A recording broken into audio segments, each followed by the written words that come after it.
It's so delicious, I can't resist it. It's amazing.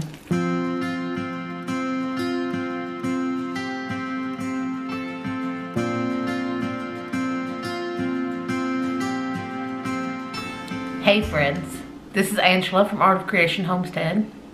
You're in the kitchen with me again for another Homestead Kitchen Skills. Today, I am showing you something that I have shown you before if you've been with us for a long time. I did this a while ago, probably over a year ago, when we didn't have very many subscribers, so most of you have probably not seen this. And since then, I have also perfected this method. So this one is so much better than before. Today, I'm going to show you how to do a no-bake homemade granola. It doesn't get much better than this. It's amazing, and you don't have to pay that high price for those little tiny bags of granola. And this is so much better. So come over to the stove with me and let's get started. As you can see, we're going to be doing this in a skillet. I know that sounds kind of crazy. I actually learned this method from Cook's Country, from my Cook's Country magazine. You gotta love Cook's Country. I mean, come on. I learned this method, but I learned the method and I did it and I liked their granola, but I like mine better. Just to be honest, I like mine better. So in this pan, it's a 12-inch nonstick skillet. This is a ceramic coated nonstick, so it's a eco-friendly and better for you nonstick skillet. But you need a good 12-inch to be able to move this around properly. You need a good 12-inch skillet. And in this we have 4 tablespoons of a neutral flavored oil. You guys know our neutral flavored oil of choice is avocado. And you want to heat it until it starts to shimmer in your pan, and it's starting to do that. So at this point, you want to add a cup of any combination of mixed seeds and nuts that you would like. You can't see it, but on the bottom I have a ½ cup of roasted salted sunflower seeds, and I have a ½ cup of chopped pecans. And you can use any combination you want of nuts and seeds. You can use pumpkin seeds, you can use almonds, you can use, I used to use almonds all the time, but I found that I like pecans in it better. You can use walnuts, any kind of nuts or seeds that you like. If you can't have nuts or seeds, you can add coconut instead, or you can take out one of these or some of these and add some coconut instead. And what you are doing right here, you are toasting them in the oil. And this will only take probably 1 to 2 minutes, and you will start to smell them toasting a little bit. You don't want them to go too far because they will burn very quickly. So keep a close eye on them, keep them moving.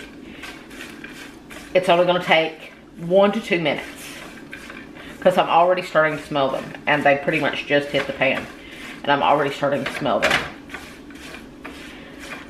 I was speaking of coconut. With me, if I add coconut to this, I prefer to add it at the very end, and I'll show you when. And I like to add the Dang, D-A-N-G brand of coconut chips. Those are so amazing in this. I like to add them there Dang coconut chips. If you've ever had them, you know what I mean. They're amazing. And as you can see, they're already starting to toast up a little bit. I hope you can see that. You probably can't on camera, but they're already starting to turn just a little bit brown. You don't want them to get really brown, just a tiny bit. And I think we're there. To this, we are going to add 3 cups of rolled oats, which on your canister, it'll probably say old-fashioned oats. You can add the gluten-free ones. You can add whatever is good for you. These are old-fashioned oats. You want 3 cups. Now you want to add that in. And the point of doing this is you toast the oats. and you get a much better flavor out of those oats. This, again, is only going to take just a few minutes. The whole process only takes just a few minutes. You will not believe how quick you can get the most amazing granola you've ever tasted. Now, toasting the oats may take a minute or two longer. It may take anywhere from 2 to 4 minutes to get them nice and toasted. Now, I forgot to tell you, you want to do all of this over medium heat. Don't turn it any higher than medium because you will burn the nuts and seeds. You will burn the oats. So be very careful to keep it over medium heat. Now, you can see they absorbed all that oil. Those oats absorbed all that oil, and that's what you're looking for. So if you're adding just regular sweetened coconut, you will want to add it at this point. That way it will toast as well. Now, to this, it's been about a minute probably. And we want to add 1/3 cup of firmly packed light brown sugar. You just want to sprinkle that over the top. This gives it that beautiful caramely flavor. Oh, it's so good. So good. You want to make sure you break up any lumps in your brown sugar. And you want to stir it in. And your brown sugar will almost like toast with everything at this point. You want to stir it around really good until everything starts to get all toasty. Like I said, at this point, it will take probably 2 to 3 more minutes. Usually it takes about 2 minutes. Okay, we're ready. It's been about roughly 1.5 to 2 minutes. So, what we have here, we have 1/2 cup of pure maple syrup, 2 teaspoons of vanilla, and a good pinch of salt. And as you can see, you want to pour that over everything in your hot skillet. And at this point, you want to start working really quickly. And as you saw at the beginning of the video, I had a cookie sheet over there covered with parchment paper. You want to do that for easy cleanup, because it will stick to your cookie sheet, but it won't stick to the parchment paper. So now you want to work quickly, and you want to stir this around. Make sure all of your oats and nuts and seeds and everything you've got in here is all coated in that maple syrup mixture. And as you can see, I have not added any dried fruit or anything like that. I will tell you about that in a minute. Okay, now you want to just coat this really well and just keep it moving. This step right here depends on how crunchy you like your granola. If you like yours crunchy, then you could do this for up to 4 to 5 minutes. If you're like me and you like yours a combination of kind of crunchy, kind of chewy, I like the best of both worlds with it, then it will only be about 2 to 3 minutes. I'm going to zoom in, hopefully as tight as I can, on my pan here so that you can see what I'm talking about. Because this is how you know when you're going to have that perfect crunchy, chewy texture that I love so much with this granola. See, you can see that I'm moving it around. You want to constantly keep it moving. And you're going to see it's starting to string in the bottom of the pan. See what I mean? When you move it, you're starting to see strings trail on the bottom of your skillet. See? You're seeing them. See? I can see it on the camera. You can see it. See, you're starting to see those strings. And that's how you know that it's ready. Now let me raise you up a little bit so you can see this. See this right here on your skillet? Where it starts to look like it's dry? That's what you want. And it's been probably 2 minutes. And it's still going to feel very sticky, but remember, it's going to harden up as it sits and cools. So now we're going to pull it off the heat. Now we're back over here at the island where we have our parchment lined cookie sheet. Now you're just gonna pour it out on that cookie sheet. And at this point, you want to flatten it out on your cookie sheet. And I know you're probably still thinking, where is the dried fruit? Where is this? Where is that? Be patient, I'll tell you. I'm trying to teach you how to make the best granola you've ever tasted. So trust me. I've made this a time or two. For those of you who have been with me for a while, you know this, but for those of you, the majority of you have not. So you guys do not know this because you haven't been watching for as long. I have acid reflux. I started eating.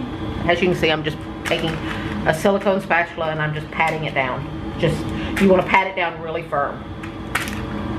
You want to pat it down really, really firm in your pan. And be very careful, it's hot at this point. That maple syrup is extremely hot. But what I was saying, I suffer from acid reflux.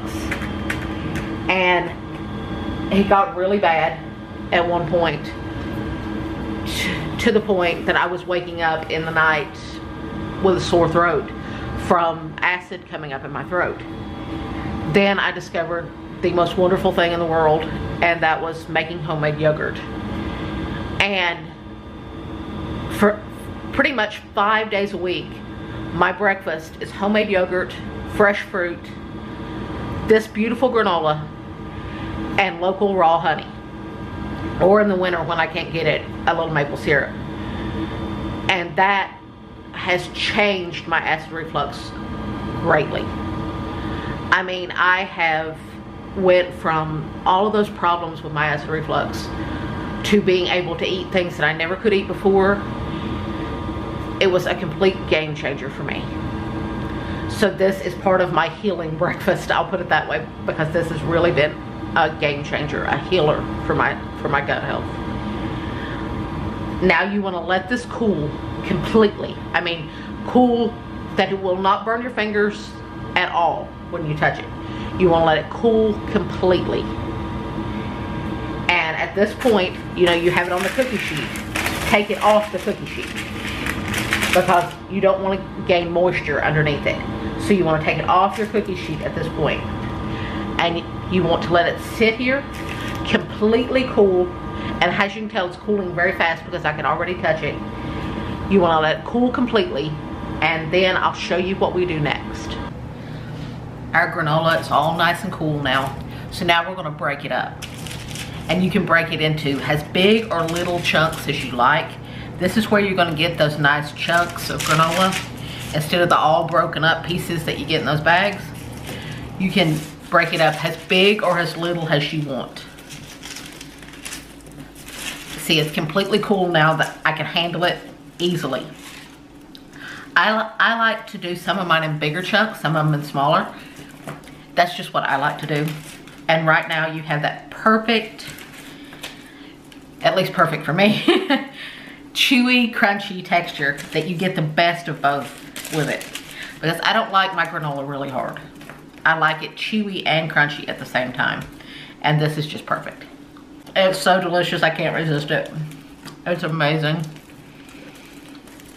Now, at this point, I told you to wait for it.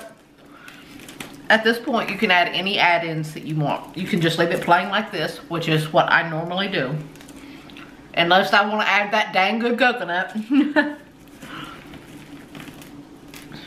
At this point, you will add in your add-ins. You can do any dried fruit you want. Dried cranberries, dried cherries, raisins, apricots, any dried fruit you want at this point. You don't want to add it before because it's going to make it hard, and you don't want to make it hard. You want it to be nice and soft in there. So at this point, you want to add in your any dried fruit you want. You can add in chocolate chips. You can add in peanut butter chips. Whatever you like in your granola, throw it in now. Mix it in really good. And this is how I store my granola. I know this is going to sound strange, but it stays fresher longer. It keeps longer this way. I store mine in a gallon size zip top bag. I just pick up my parchment, use it as a sling, dump it into a gallon size Ziploc bag. And then seal it up really tight. I store it in the refrigerator. It keeps so much better that way. It stays fresh so much longer. Instead of getting that stale taste like they can get at room temperature, it stays good so much longer if you keep it in the refrigerator. And you can keep it for up to a week and a half, really. Up to a week and a half to 2 weeks. But I promise you, it's not going to last that long. This is great with yogurt. It's great on ice cream. It's great just using it as cereal. Putting some fresh fruit and milk over it and using it as cereal. It's great just to eat out of hand as a snack. It is just amazing. Thank you guys so much for watching. We appreciate you more than you will ever know. We love you. God bless you and have an amazing day.